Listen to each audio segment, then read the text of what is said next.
Bonsoir à tous et bienvenue au premier 19h50 de la semaine. Voici pour vous les titres de l'actualité.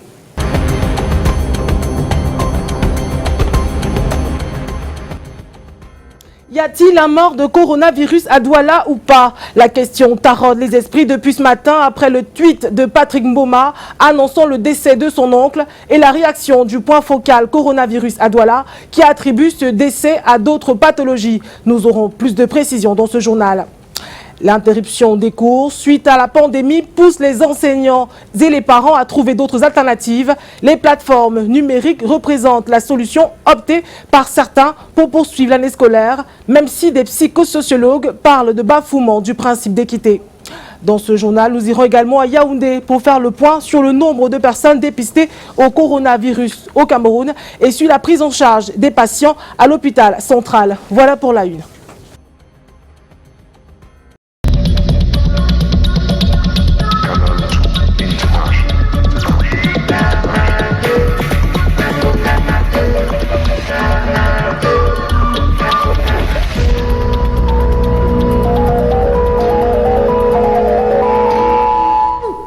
Merci de rester sur Canal 2 International. On reparle de trafic d'enfants ce soir à Abamban dans la région de l'Est. 5 enfants ont été retrouvés dans un conteneur en partance pour Yaoundé. Le chauffeur du camion n'a pu expliquer clairement aux forces de l'ordre comment est-ce que ces enfants ont fait pour se retrouver à cet endroit. Plus de précisions dans ce récit de Mireille Flore des Fofotso.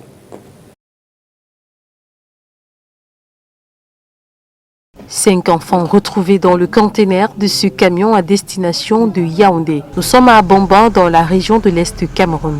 Hein? C'est où? Et ta mère est où? Elle est morte. Le conducteur dit être surpris et ne comprend pas comment les enfants ont pu se retrouver dans son véhicule. Moi, je ne savais pas que les gens sont entrés dans les conteneurs. Je suis quitté jusqu'en venant au contrôle d'Abamban. En sortant de l'entrée d'Abamban, je suis venu dans la poste de contrôle. On m'a demandé tu as quoi? Tu as chargé quoi? Je dis que je suis à vide. Je suis à vide, ils ont vérifié mon dossier, mes remis. Lorsque j'ai traversé les barrières, en venant jusqu'au niveau des ponts, j'ai vu une voiture, ils sont en train de me suivre. Les voitures en train de me suivre, ils viennent m'arrêter au niveau des carrefours ici. Il dit que donne-moi ton dossier. Il dit que mais qu'est-ce qui ne va pas? Il dit que donne-moi ton dossier d'abord. Je lui ai remis mon dossier. Lorsque je lui ai remis mon dossier, il dit que viens voir ton camion par derrière. Je dis qu'est-ce que j'ai quoi quelqu'un? Il dit que non, il ne va pas parler. Il a pris seulement dossier, il dit que viens voir ton camion par derrière. Je suis venu par derrière, je suis venu trouver il y a 5 enfants dans mon conteneur là. Pour en savoir davantage, les autorités ont conduit ce dernier à la brigade de gendarmerie pour besoin d'enquête. Mais quelques heures plus tôt, le sous-préfet de l'arrondissement faisait le tour de son unité administrative pour voir si les mesures gouvernementales prises sont bel et bien respectées, notamment en ce qui concerne la fermeture des lieux de commerce à 18h et des débits de boissons.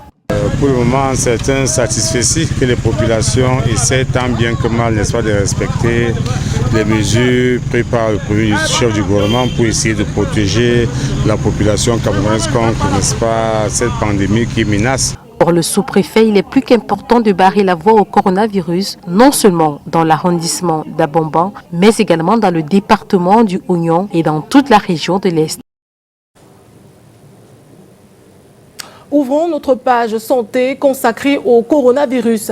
La peur de se faire contaminer s'empare progressivement des personnes qui habitent autour des hôtels des voyageurs confinés de la ville de Douala. Certains ont carrément opté pour la rupture de tout contact avec le voisinage, surtout les parents inquiets lorsqu'ils voient leurs enfants s'amuser près de ces hôtels. Monique Naoussi, Henri Tinda, signe ce reportage. Ce morceau de savon ne quitte plus la devanture de la quincaillerie de Fessal au quartier Bonaloka à Douala. Nouveau mode de vie. Plus d'une dizaine de personnes sont confinées à Safana Hotel dans ce quartier. Depuis 3 à 4 jours, nous sommes dans la panique ici. Il y a des choses qu'on ne faisait pas avant. On essaye de...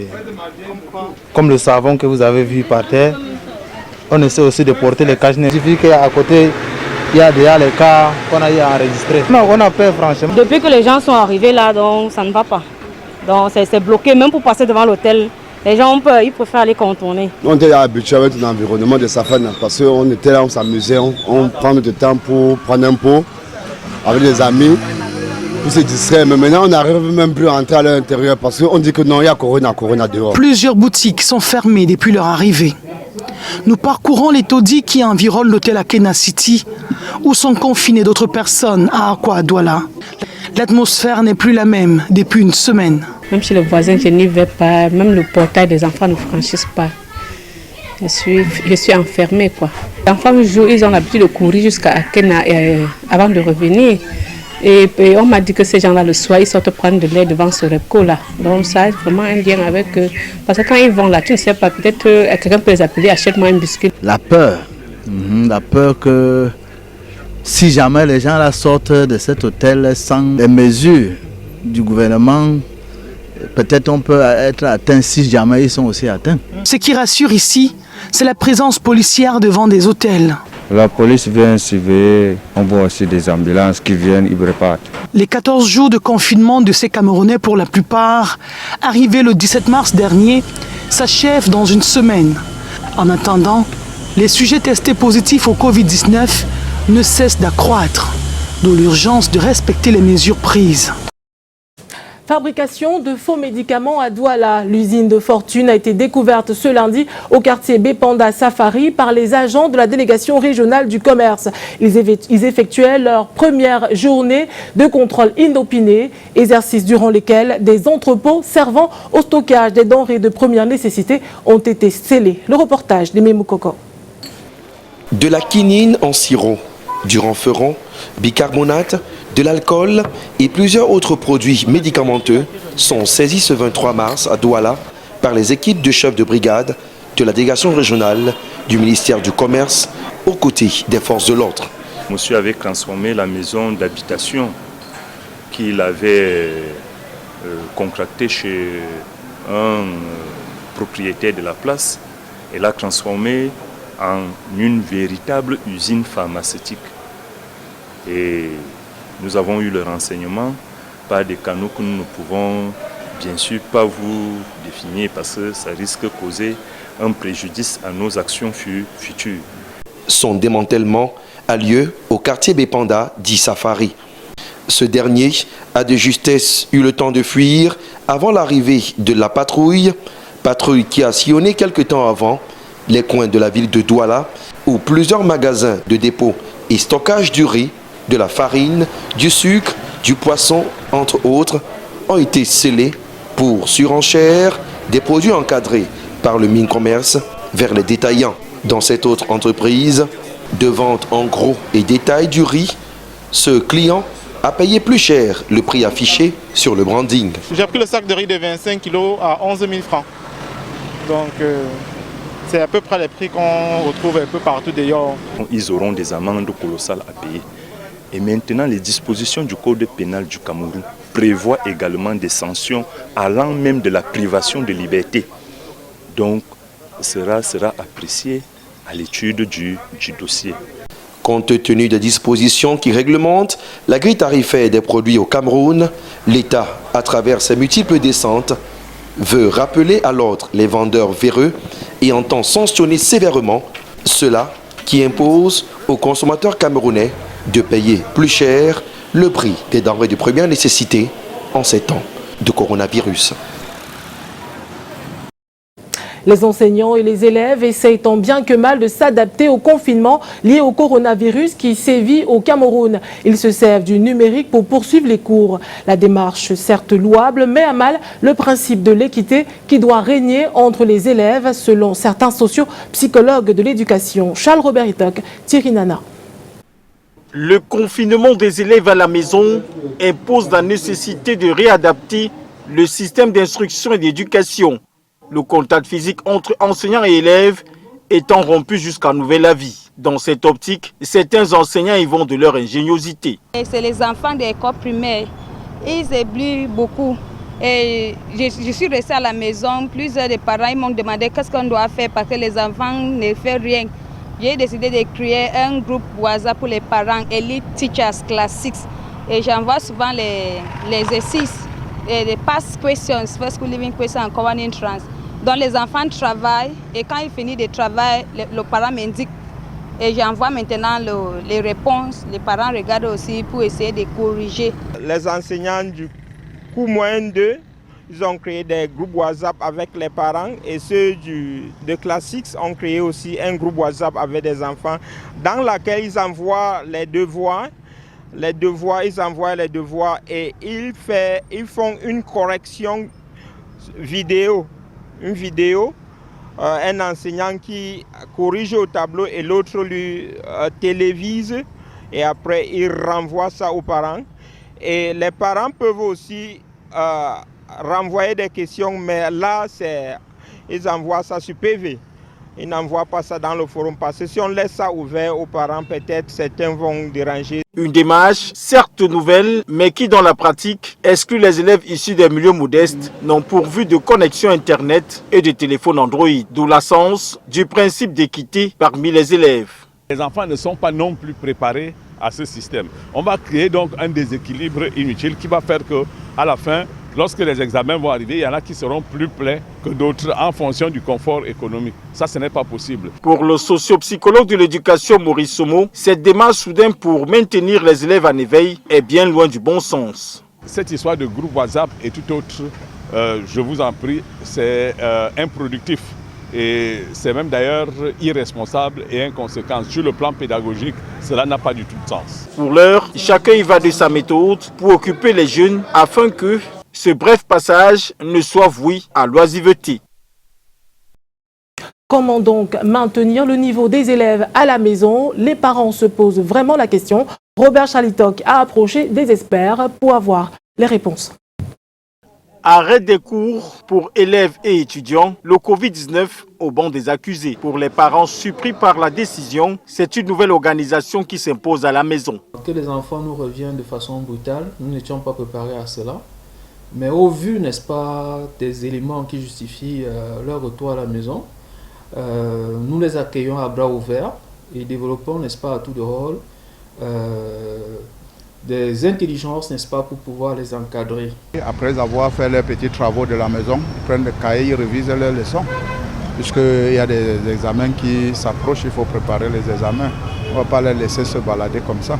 Une transition du mode de transmission d'apprentissage ou de formation vers un style qui doit s'adapter à la situation actuelle. Il s'agit donc maintenant d'une question du niveau d'éducation des parents. Pour ceux qui ont un niveau d'éducation confortable, ils devront se substituer, surtout qu'à partir de 18 h, ils vont désormais se retrouver à la maison. Ils vont se substituer aux enseignants pour essayer, non pas d'avancer dans des programmes d'enseignement, mais essayer de rendre un confort plus important aux enfants sur ce qui a été déjà enseigné à l'école. De telle façon que lorsque l'école reprendra, qu'il ne soit plus nécessaire de revenir sur ce qui est passé, que les enseignants aient l'impression qu'ils avancent parce que quelque chose a été fait à la maison. Il est question de maintenir le rythme d'études et d'apprentissage pour sauvegarder le niveau des enfants. Cela ne peut s'entretenir que si les heures jadis réservées aux études sont maintenues. Je veux dire en clair que l'enfant qui se réveille à 5 heures doit pouvoir continuer de se réveiller à 5 heures. Il doit pouvoir s'atteler aux tâches auxquelles il s'attelait habituellement. Et au moment d'aller à l'école, il doit prendre son bain, prendre son déjeuner comme d'habitude. Et la tranche horaire pendant laquelle il était à l'école, c'est cette tranche qui doit être dévolue, n'est-ce pas, au travail du moniteur à la maison. À quand la stratégie gouvernementale annoncée, wait and see.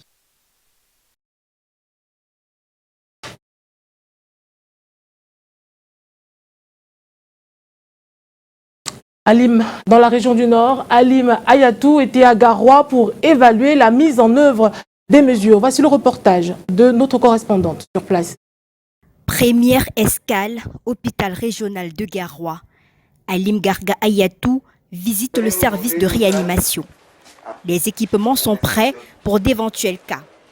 Ensuite, le secrétaire d'État, près du ministre de la Santé publique chargé des épidémies et des pandémies, se rend au centre de gestion des épidémies de la région et à l'aéroport international de Garoua. Je suis satisfait des dispositions déjà prises au niveau de la région du Nord pour organiser cette lutte grave contre la population. Je voudrais d'emblée donc dire que le gouvernement a pris des mesures. Le président de la République a fait des instructions. J'ai rappelé à M. le gouverneur aux autorités sanitaires de la région de respecter ce besoin. Alim Garga Ayatou met le cap sur les agences de voyage. Il est témoin d'une démonstration de lavage des mains. Autre lieu visité, le poste de santé frontière du port fluvial de Garoua. Ici, les mesures d'hygiène sont respectées. Le tour effectué, réunion de concertation sur la riposte à l'épidémie du Covid-19 dans les services du gouverneur. Quand on parle de dispositifs de surveillance, on parle de screening, donc le contrôle de la température de tous les passagers qui arrivent, le contrôle des signes et symptômes qui pourraient faire penser à une fiche. Et puis tout passager remplit une fiche de renseignement, ce qui permet de les retrouver au cas échéant. Aucun cas de coronavirus détecté dans la région du Nord, d'où cette insistance sur l'applicabilité des mesures prises par l'OMS et le gouvernement camerounais. Nous le disions au titre, les habitants de la ville de Douala se sont réveillés ce matin avec une rumeur qui fait le tour des réseaux sociaux. Patrick Mboma, ancien lion indomptable, en est l'origine. Dans un tweet, il annonce le décès de son oncle âgé de 63 ans des suites de coronavirus. Une sortie qui ne cadre pas avec celle du professeur Richard Njok, le responsable du point focal coronavirus à Douala, attribue ce décès à d'autres pathologies. Les précisions de Marc Chouamo et Marius Kosso. Achille Essombe Moukouri est l'homme dont le décès défraie la chronique depuis les premières heures de la journée à Douala. Est-il décédé des suites de coronavirus? C'est ce qu'a laissé entendre son neveu, l'ex-lion indomptable Patrick Mboma, dans un tweet qui a fait le tour de la toile. Pour en avoir le cœur net, nous sommes allés à son domicile à Bonapriso. Le défunt tenait ce restaurant snack bar au carrefour Bonadoumao, où nous retrouvons son frère. La mine serrée, il nous confie qu'Achille, qui était déjà souffrant depuis une semaine, a hébergé une copine en provenance de la France pendant quelques jours. Cette dernière avait échappé à la quarantaine du fameux vol Air France arrivé au Cameroun au soir du 16 mars dernier par l'aéroport international de Douala. La santé du défunt s'étant dégradée dans la nuit de samedi, il a été admis aux urgences de la clinique la plus proche, hier dimanche aux alentours de 7 h. C'est ici, dans ce centre de cardiologie, qu'il a reçu les premiers soins.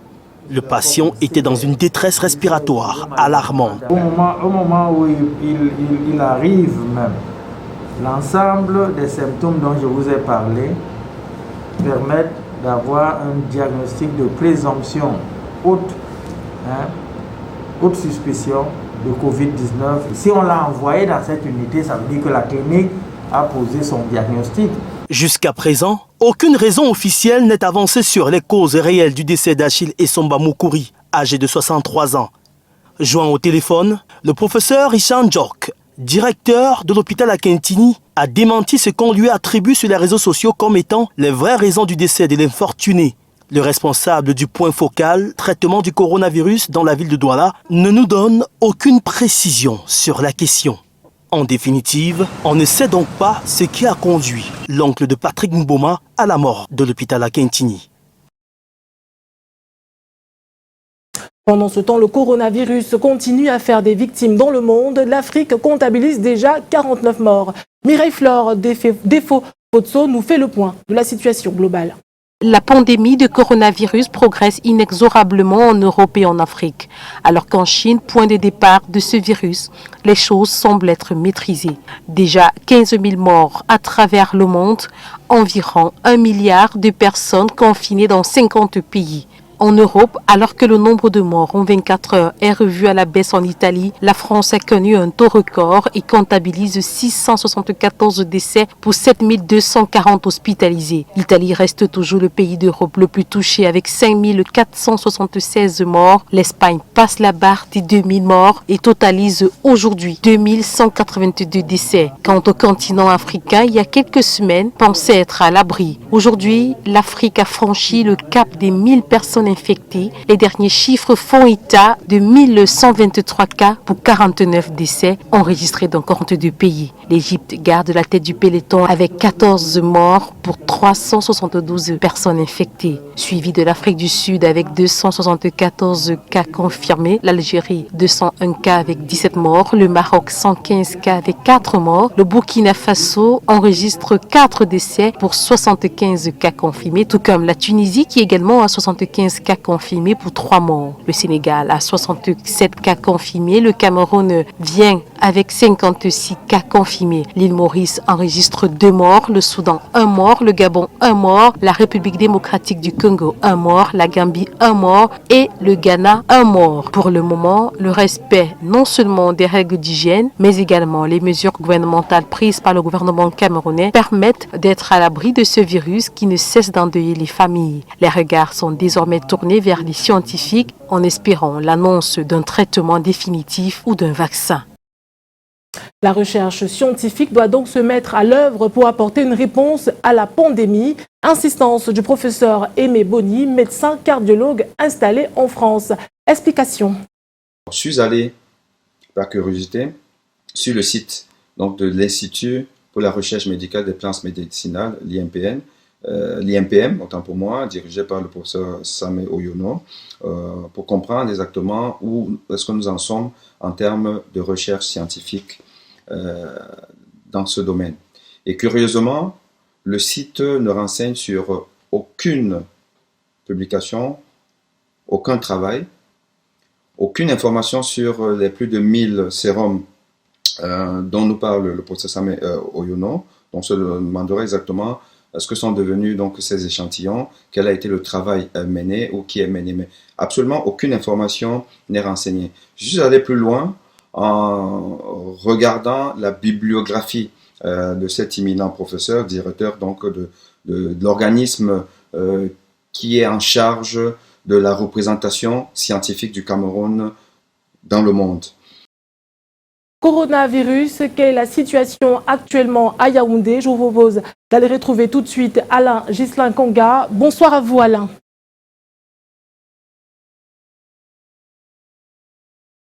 Bonsoir à tous. 16 nouveaux cas de Covid-19 enregistrés ce lundi au Cameroun.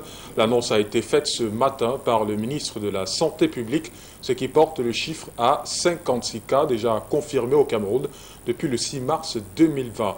Ardo Gefak et Lungvondo. Le tweet est tombé ce matin, signé Manaouda Malachi. 16 nouveaux cas à mettre au compteur des personnes porteuses du coronavirus au Cameroun.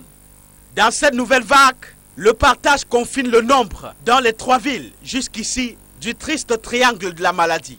Sur les 16, Douala tient la palme avec 9 malades, Yaoundé 6 et Bafoussam 1.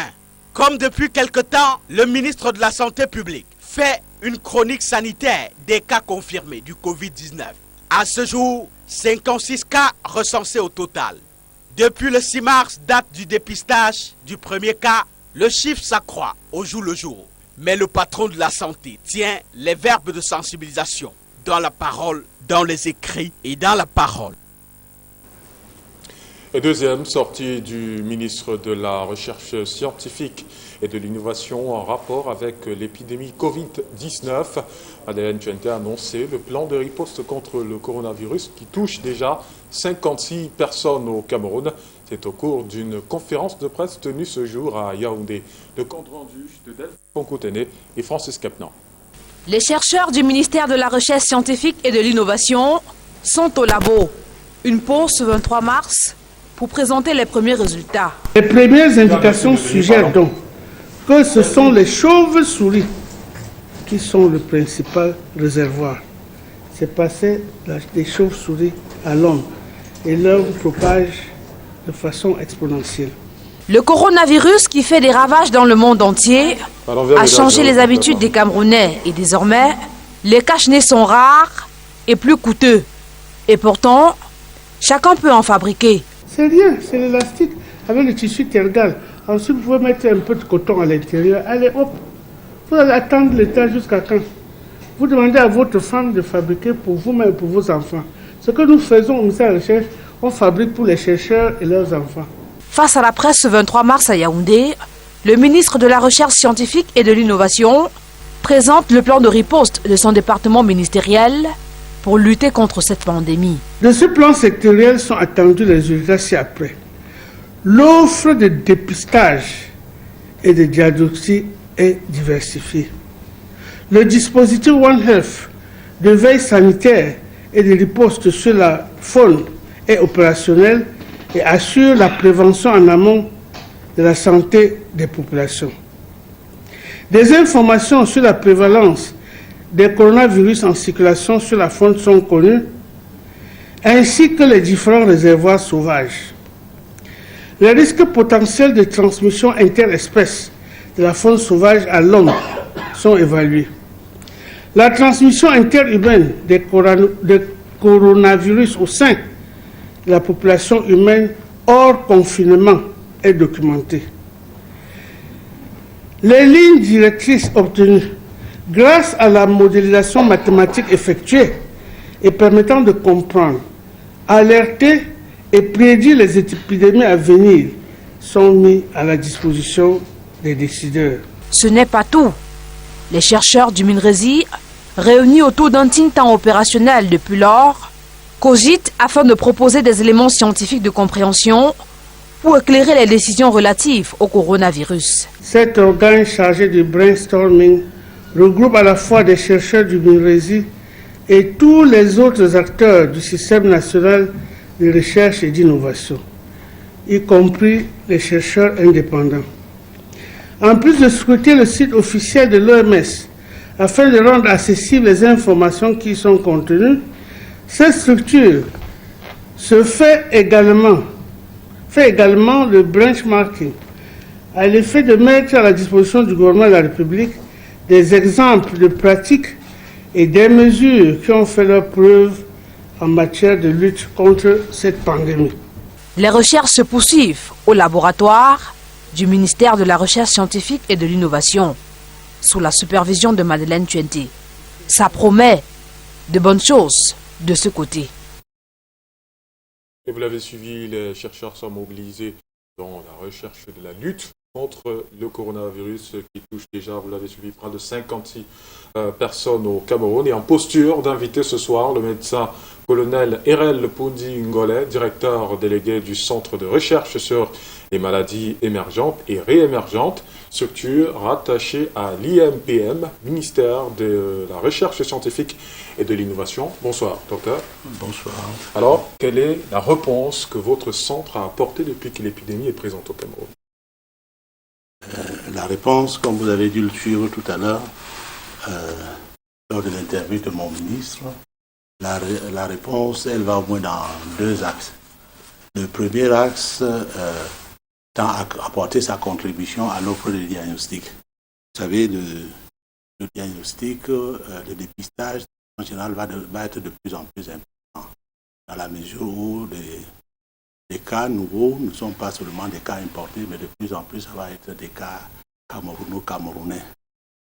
À cause d'un principe simple, malgré des gros efforts qui ont été faits par le ministre de la Santé, il demeure quand même que, à partir du modèle que nous avons choisi, à savoir le modèle qui voulait qu'on dépiste des symptomatiques. Les symptomatiques, c'est 60% des gens qui passent. Quand c'est tous les symptômes. Et quand c'est un seul symptôme, comme la température, ça peut tomber même jusqu'à 25%. Donc peut-être 3 sur 4 peuvent passer. Et dans la société, ces gens-là sont des malades qui s'ignorent ou bien des asymptomatiques qui contaminent tous. Et donc l'offre de dépistage va être de plus en plus importante. Le MINRESI se propose d'apporter sa contribution à augmenter cette offre de dépistage à 2 ou 3 points de vue. D'abord, il faudra qu'on développe des tests rapides qui vont permettre une décentralisation. Et nous, on sera, en plus de faire des tests rapides, on pourra faire des confirmations, le contrôle de qualité à partir des appareils que nous avons, notamment en ce qui concerne le dépistage spécifique au niveau des labos de référence, une PCR en réel ouverte. Et docteur, présentez-nous un peu l'état de la recherche en ce moment au Cameroun. L'état de la recherche, on n'a pas fini avec nos axes là. Oui. Parce que là, il y a le temps. Disons, le deuxième axe, je crois que c'est de loin le plus important, ce qui nous concerne, c'est la surveillance de la faune sauvage.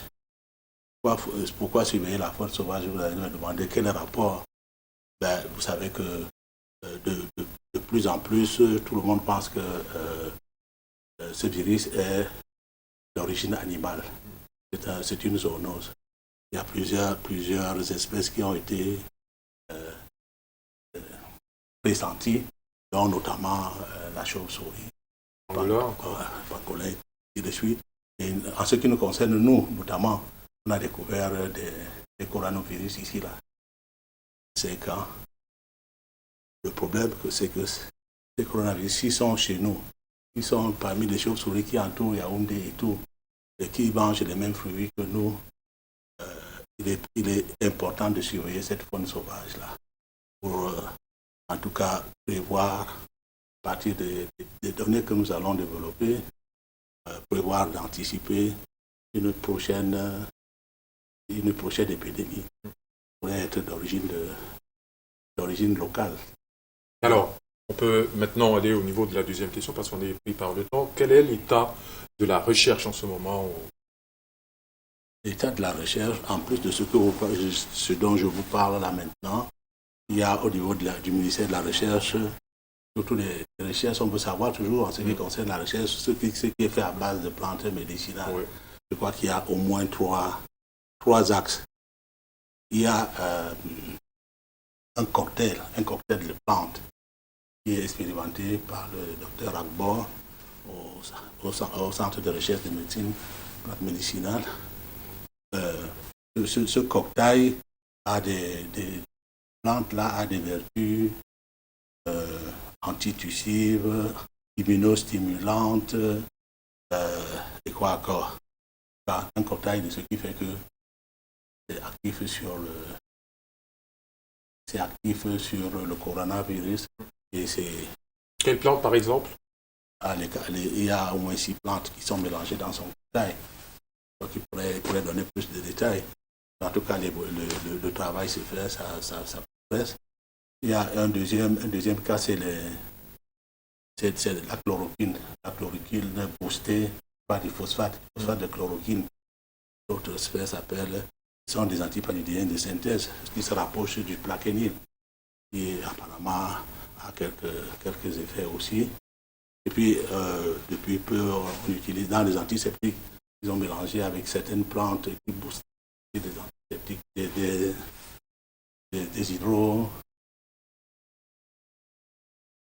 hydroalcools. Oui. Qui sont boostés avec des plantes médicinales et qui sont plus efficaces. Merci beaucoup, docteur. Je pense qu'on est suffisamment bien informé au sujet. On va poursuivre notre journal. Vous le savez, compte tenu de l'accroissement du nombre de personnes atteintes de corona au Cameroun, une question ce soir. Et si on testait le confinement total, nos reporters Delphine Fonko-Téné et Francis Gemnan ont rencontré des chercheurs spécialistes des questions de santé et urbanistes qui réagissent dans cet élément. Parti de 0 à 56 personnes testées positives du coronavirus à ce 23 mars, l'évolution exponentielle de cette pandémie au Cameroun donne froid dans le dos. Tel que se présentent les choses, c'est un combat que le gouvernement ne pourra gagner. Le confinement radical des populations savait donc être la seule solution. La Chine, la France ou encore le Tchad en Afrique le pratiquent. L'implémentation du confinement total est-il possible au Cameroun? La première des choses, ce serait qu'on puisse ne pas permettre la circulation entre ces 3 régions et le reste du Cameroun. Il faudrait également que le gouvernement prenne une mesure nécessaire pour accompagner justement les investisseurs, pour accompagner l'économie du pays. Parce que les gens vont fermer, les gens ne vont plus tourner et ils auront des factures à payer après. On devrait mettre sur pied des stratégies d'accompagnement de ce petit Camerounais-là. Comment on fait pour le confiner de manière totale chez lui? Qu'est-ce qu'on lui apporte pour survivre, pour subvenir à ses besoins? Donc, ce sera difficile, c'est quelque chose de difficile, mais je pense qu'il faut aller vers là. La difficulté, c'est aussi celle liée au désordre urbain que connaît le Cameroun. À ceci s'ajoute la déficience de la qualité du plateau technique dans nos hôpitaux. Je vous assure que par exemple dans une ville comme Yaoundé, vous n'avez pas de respirateurs. Vous n'avez pas suffisamment de bouteilles de gaz. Vous n'avez pas 50 bouteilles de gaz dans la ville de Yaoundé, dans les hôpitaux. Alors s'il y a 50 malades, comment ils font? Et là, ça coince. Le confinement partiel imposé par le gouvernement depuis bientôt une semaine est à l'épreuve. Les Camerounais adhèrent. Pas de choix. Ils ont vite fait de comprendre que vaut mieux rester entre 4 murs pour quelques jours que de rester entre 4 planches pour toujours. Et 6 jours après les mesures gouvernementales visant à réduire les risques de contamination avec interdiction de rassemblement de plus de 50 personnes, les établissements hôteliers et de manifestations broient du noir. Les affaires sont totalement au ralenti. Réunions, séminaires et frontières fermées. Conséquence, certaines entreprises s'apprêtent à fermer leurs portes. Et bonjour, le chômage. Coronavirus, quand le business est au point mort. Un reportage de Brankamga et Samuel Bonis. C'est l'un des endroits les plus sollicités du Cameroun pour l'organisation des événements. Le palais des congrès de Yaoundé est sous le coup du coronavirus.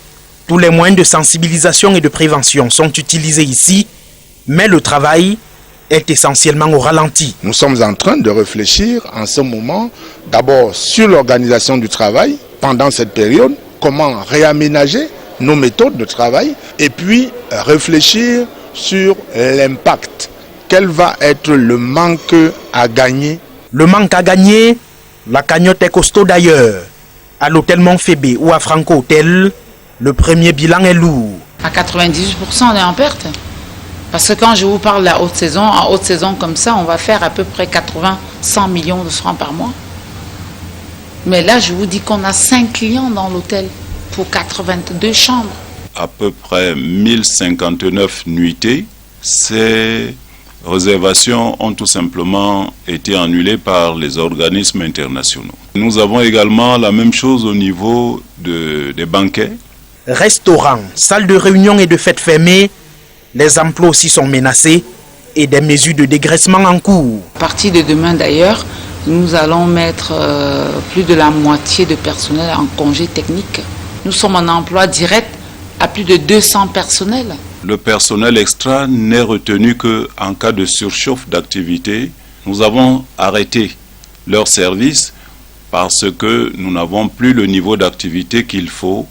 Pour ce qui concerne le personnel permanent, il continue à être là jusqu'à ce que nous voyions comment nous pouvons nous ajuster pour pouvoir les tenir. Je pense que c'est le mois prochain que ça va être très très difficile quand les entreprises mettront la clé sous le paillasson.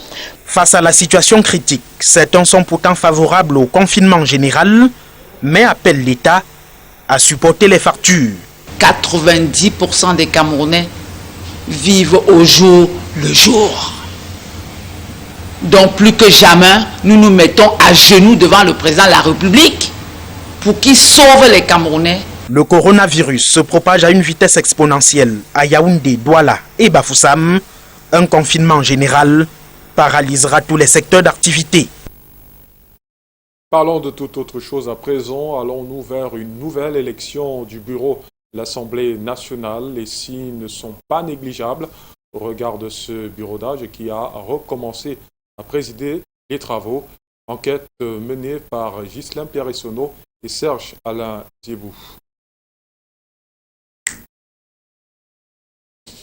On aura cet élément dans nos prochaines éditions. On parle à présent du Cameroun qui est porté à la tête du conseil d'administration de l'université régionale maritime. Et malheureusement, on va donc poursuivre ce journal du côté de Douala avec Vanessa Mela. Bonsoir. Bonsoir Alain Ghislain Conga, on poursuit en nécrologie. Depuis le 20 mars dernier, le Cameroun a perdu l'une des figures majeures de son environnement économique depuis son accession à l'indépendance.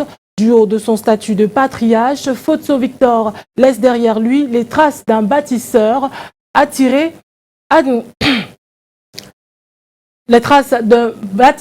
animé par l'esprit communautaire et patriotique.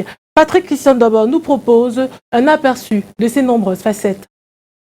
Il s'en est allé en 94 ans. Et pourtant, Victor Fotso fait partie des hommes sur lesquels la société aimerait encore compter. Son activité et son sens du prochain lui donnent au lendemain de sa disparition un parcours dense, mais paradoxalement comparable à celui d'une étoile filante. Alors que l'annonce de son décès est encore retentissante, le fils de Hiala porte incontestablement son statut de patriarche. Un qualificatif qui sied autant à son âge qu'à la sagesse qui se dégage de ses actions et prises de parole. À la vérité, le parcours de Victor Fotso force l'admiration. Capitaine d'industrie, homme politique et d'influence, homme de tradition, attaché aux traditions, tout ou presque milite pour un destin exceptionnel du maire de Pété Banjoun. Les plus grandes plumes du pays, et d'ailleurs, rendent un hommage appuyé et mérité à ce père et chef de famille qui a donné le long de son existence une attention particulière à chaque maillon de sa nombreuse progéniture et de sa communauté bien-aimée. Le peuple Banjoun, qui pleure aujourd'hui un de ses dignes fils, est la confirmation de l'esprit communautaire de cet homme, véritablement attaché à son héritage culturel. Wabo Wato, Fo Wagap et ensuite Fo Nyapngong sont autant de noms d'ennoblissement traditionnel de Victor Fotso qui attestent de son engagement pour le bien-être des siens. Le Cameroun et son environnement des affaires pleurent également un de ses capitaines les plus tenaces. Son empire économique et ses multiples dons et réalisations lui donnent la casquette d'un bâtisseur soucieux avant tout du sort de son prochain. Fidèle et loyal en politique comme en amitié, Victor Fotso est issu d'une race en voie de disparition pour qui la parole et l'honneur ont encore un sens dans ce registre. Ses conseils de tempérance, de patience et de paix aux jeunes générations définissent la grandeur d'esprit qui a nourri son engagement en politique. L'itinéraire du fils de Hiala est indissociable de son attachement à sa patrie et du sort de son avenir. En consignant par écrit, avant sa mort, son expérience, le milliardaire livre à la postérité ses conseils comme un laboureur sentant sa fin prochaine. Bien plus que ceci, sa relation avec Dieu, du haut de ses actes, apparaît spéciale. C'est sans doute le caractère spécial de cette relation qui lui a concédé une sortie de scène par un adieu solennel en Mondiovision au cours d'une messe d'action de grâce sur sa terre natale qui restera à jamais dans la mémoire collective. À Banjoun actuellement, plusieurs familles témoignent leur affection à la famille Fotso, suivant ce reportage.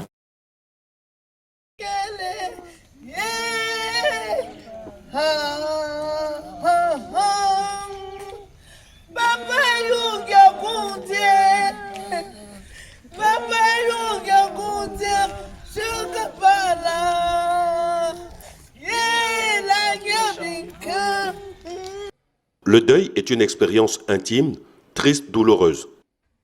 Plusieurs personnes se succèdent à la résidence du patriarche Victor Fotso pour témoigner leur affection aux différentes familles qui surmontent cette période de deuil après le décès. Des mouvements de va-et-vient, des personnalités, membres du gouvernement, proches, amis et relations s'observent depuis le 20 mars devant la résidence de cet illustre homme d'affaires capitaine d'industrie. Question de témoigner leur sympathie, d'exprimer toute leur compassion. Témoignage de soutien aux personnes qui en ont besoin. Enfants, épouses du défunt. Chez maman Julienne, épouse Fotso, comme dans d'autres familles, les membres de sa famille trouvent des mots pour l'accompagner face à l'épreuve. Maman Julienne Fotso est ma cousine. Elle est l'épouse du patriarche Fotso. Elle est de notre parti et nous sommes venus pour la consoler. Moi, vraiment, je suis très sidéré. Parce que ce père, qui est un père, je peux dire, de la nation même, un père de l'Afrique entière, un père du monde, un père de Banjoun, un rassembleur de qualité. Je ne sais pas comment je peux me prononcer parce que je manque de mots pour qualifier la disparition de Tafo Nyabgo ou Victor. Mais que ça ne tienne. Les hommes forts finissent toujours par se reposer. Moi, je remercie d'abord le grand Dieu d'avoir donné l'opportunité à cet un grand homme de construire, de bâtir Banjoun, de bâtir sa famille, une si grande famille. un homme digne de sa personnalité. En effet, c'est avec consternation que les Camerounais ont accueilli l'annonce du décès du maire de la commune de Pété-Banjoun. Un monument s'est écroulé. Le patriarche aimait tellement son village, aimait sa région d'origine, aimait son pays, le Cameroun, respectait les institutions de la République. Et il allait au-delà, créer des emplois au-delà du Cameroun, dans le continent africain et dans le monde entier. Je l'ai surpris échangeant avec une autre autorité, ce pays qui disait qu'il est fier d'avoir fait tout ça au nom de la charité. Je pense qu'on avait encore besoin de cette charité. On a eu besoin encore de sa chaleur humaine. On voulait beaucoup apprendre et davantage de ce sage.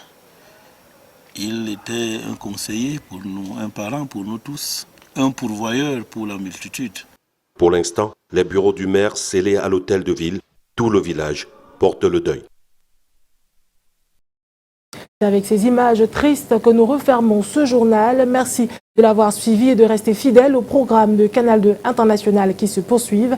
Bonne soirée à tous et prompt rétablissement à Michael Tipio, votre présentateur habituel du 19h50. Bonsoir.